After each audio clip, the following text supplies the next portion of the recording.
Hello दोस्तों, कैसे हैं आप। आज की कहानी का नाम है पत्नी। विनोद जब अपने कमरे में आया तो उसने देखा सीमा उसके बेड पर बैठी पढ़ाई कर रही थी। उसे देखते ही वो बोला, तुम यहाँ क्यों आई हो? तुम्हें यहाँ कौन लाया? मैं तुम्हें अपनी पत्नी नहीं मानता। सीमा भी तो नक कर बोली, मैं भी तुम्हें अपना पति नहीं मानती। वो बोला, फिर यहाँ क्यों आई? वो मुंह बनाते हुए बोली, मुझे कोई शौक नहीं है यहाँ आने का। वो तो दीदी और जीजा जी जबरदस्ती मुझे यहाँ ले आए। वो बोला, ठीक है ले आए तो, मगर मैं तुम्हें अपने कमरे में नहीं रहने दूंगा। जाओ अपनी दीदी के कमरे में जाकर रहो। शोर सुनकर सारे घर वाले इकट्ठा हो गए। विनोद के पिता बोले, क्यों शोर कर रहा है? सीमा तुम्हारी ब्याहता पत्नी है, ये यहीं इसी कमरे में रहेगी। तुझे यहाँ नहीं रहना है तो तुम घर छोड़कर जा सकते हो। पिता की डांट सुनकर वो सहम गया। विनोद का बड़ा भाई बोला, सीमा की एमए फाइनल ईयर की परीक्षाएं आने वाली है। वहाँ गांव में रहकर पढ़ाई नहीं हो पा रही थी, इसलिए मैं इसे यहाँ ले आया। अब चुपचाप अपनी पढ़ाई कर और इसे भी पढ़ने दे। विनोद की माँ बोली, तुम दोनों के लड़ने से अब कुछ नहीं होगा। पति पत्नी का रिश्ता जन्मों का बंधन होता है। जिस दिन तुम्हारे फेरे हुए थे उस दिन तुम दोनों एक पवित्र रिश्ते में बन चुके हो, इसलिए बचपना छोड़ो और निभाने की सोचो। विनोद बोला, आप लोग कितने भी जतन कर लो, मैं इसे रिश्ते को नहीं मानता। मैं कभी भी इसे अपनी पत्नी स्वीकार नहीं करूँगा। जब इसके साथ मेरी शादी हुई थी तब मैं ना समझता। अगर मैं पुलिस के पास गया तो आप लोगों के लिए ही समस्या खड़ी होगी। विनोद का पिता बोला, आजकल शादियाँ कितनी महंगी जो गई हैं, तुझे क्या मालूम। हर मजबूर बाप इन खर्चों से बचने के लिए एक ही मंडप में सभी बच्चों को ब्याह लेना चाहता है। फिर मैंने क्या कर किया? तुझे ज़्यादा कानून आता है तो एक काम कर, अभी मेरे घर से बाहर निकल। ये घर मेरा अर्जित संपत्ति है, इसमें मैं उसी को रखूँगा जो मेरा कहना मानेगा। घर वाले समझा कर चले गए।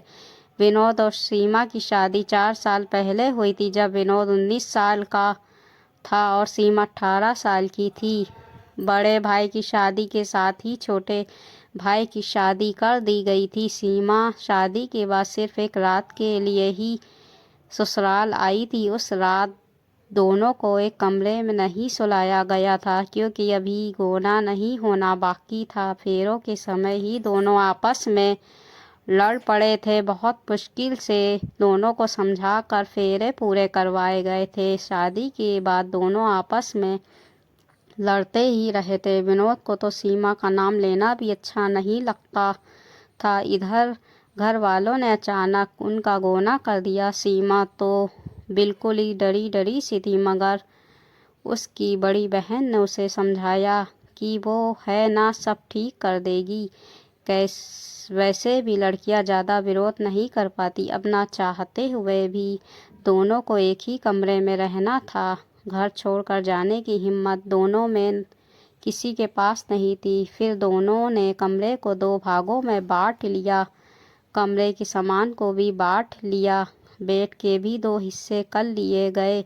आधे पर सीमा सोती थी, आधे भाग पर विनोद। विनोद को गांव की लड़कियां जरा भी पसंद नहीं थी। उसे तो शहर की मॉडर्न लड़कियां पसंद थी, जो टाइट जीन्स पहनती सी, स्कर्ट टॉपर पहनती थी, 2 चोटियों की जगह खुले बाल रखती थी। उधर सीमा पढ़ाई कर रही थी, इस कारण उसे घर के काम नहीं करने पड़ते थे। बड़ी बहन ने उसे पढ़ने के लिए घर के कामों से फ्री कर रखा था। फिर भी सीमा को अपने कमरे का काम खुद ही करना था। कमरे में झाड़ू लगाना, दोनों का बिस्तर समेटना, दोनों के कपड़े समेट कर अलमारी में रखना और भी छोटे मोटे काम। विनोद दिन में बाहर ही रहता था। वो प्रतियोगिता परीक्षा की तैयारी कर रहा था। सुबह कोचिंग के लिए घर से बाहर निकल जाता था। कोचिंग के बाद वो दोस्तों के घर पर रहकर उसके उनके साथ तैयारी करता था, मगर रात को उसे घर पर आना ही पड़ता था। सीमा का पहला पेपर था। विनोद के पिता ने विनोद से कहा, कल बहू का पहला पेपर है, इसे पेपर से पहले कॉलेज छोड़ना और पेपर के बाद वापस लाना तेरा काम है। अगर इस काम में कोई शिकायत आई तो मुझसे बुरा कोई नहीं होगा। सीमा की बहन ने सीमा को जीन्स और टी शर्ट लाकर दी और कहा, तू इन्हीं कपड़ों में परीक्षा देने जाना। सीमा ने जीवन में पहली बार ऐसे कपड़े पहने थे। इन कपड़ों में देखकर विनोद तो जैसे बुत बन गया। सीमा के लंबे और छरहरे बदन पर ये कपड़े गजब लग रहे थे। विनोद को लगा जैसे वो कोई आधुनिक फिल्मों की हीरोइन हो। वो तो उसे ताड़ता ही रह गया। जब वो सीमा को बाइक पर बिठाकर कॉलेज ले गया तो सीमा उससे एक फासला बनाकर बैठी थी। जब उसने सीमा को कॉलेज छोड़ा तब उसे वहीं पर एक दोस्त मिल गया। दोस्त बोला, क्या बे, तू तो कहता था तुम्हारी पत्नी सुंदर नहीं है, गांव की गवार है, मगर ये तो बहुत सुंदर है। विनोद दोस्त से बोला, मैं तो मजाक कर रहा था। कहते हैं जब कोई अच्छा लगने लगता है तब उसकी हर अदा हर बात अच्छी लगने लगती है। अब उसे सीमा हर पोशाक में सुंदर लगने लगी, हर एंगल से सुंदर लगने लगी। अब वो उसका थोड़ा थोड़ा ख्याल भी रखने लगा। दूसरे दिन वो साड़ी बांधकर परीक्षा देने पहुंची। विनोद उसे साड़ी में भी ताड़ता रह गया। जब वो बाइक से उतर कर जाने लगी तो वो बोला, सुनो ये पेन ले लो, बहुत अच्छा चलता है। सीमा ने एक बार तो पेन को देखा, फिर बिना पेन लिए ही वो परीक्षा सेंटर में प्रवेश कर गई। विनोद अपना समूह लेकर उसे देखता रह गया। वो उसके लिए बहुत सी दुकानों पर ढूंढ कर इतना महंगा पेन खरीद कर लाया था, मगर फिर विनोद ने सोचा कि उसकी नाराज़गी भी जायज़ है। इतने दिनों से उसकी उपेक्षा जो कर रहा था। एक रात वो बेड के बीच खींची गई लक्ष्मण सीमा को लांग गया। जानबूझकर अपने पैर सीमा के हिस्से में जो बेड था उस तरफ करके सो गया। जब पैर सीमा के पैरों को टच हुए तो सीमा ने जोरदार लात मारी। दर्द हुआ तो उसने वापस अपने पैर अपने पाले में खींच ली। अब विनोद को अपनी ही पत्नी को पटाने में पसीने आ रहे थे। अचानक से वो दिलो दिमाग में छा गई थी। हर पल उसके ख्याल आने लगे थे। जब वो रात में पढ़कर सो जाती तब वो उसे निहारा करता था, कंबल ओढ़ा देता था। जब वो किताब को सीने से पर लेकर सो जाती तब वो किताब उसके हाथों से अलग करके टेबल पर रख देता था। एक रात वो सीमा के लिए चुपके से रसमलाई लाया था। वो जानता था रसमलाई सीमा की कमज़ोरी थी, मगर सीमा ने खाने से मना कर दिया। बोली, जब हमारा कोई रिश्ता ही नहीं है तो क्यों मेरे लिए ये सब कर रहे। वो बोला, मम्मी पापा ने कहा है ना, हम माने या ना माने रहेंगे तो हम पति पत्नी ही। सीमा बोली, परीक्षा ख़त्म होते ही मैं घर चली जाऊंगी और जाते ही कोर्ट में तलाक के लिए अपील करूंगी, फिर रिश्ता ख़त्म हो जाएगा। विनोद बोला, एक बात कहूँ। वो बोली, क्या। वो बोला, तुम्हें पत्नी ना मानना मेरा बचपना था। सच कहूँ तो मुझे तुमसे प्यार हो गया। सीमा बोली, भूल गई क्या फेरों के वक़्त क्या बोले थे कि इस गवार से मुझे शादी नहीं करनी। वो बोला, फेरों के वक़्त तो तुम भी बोली थी कि मुझे भी इस बंदर से शादी नहीं करनी।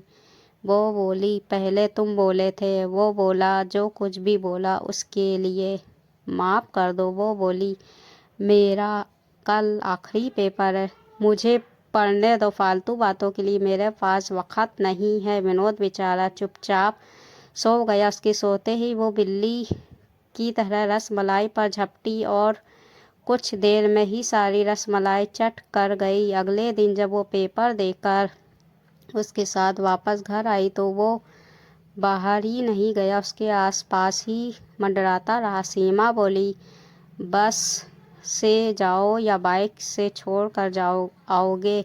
वो उदास होकर बोला, फिर कब आओगी। वो बोली, कभी नहीं। वो नहाने चली गई।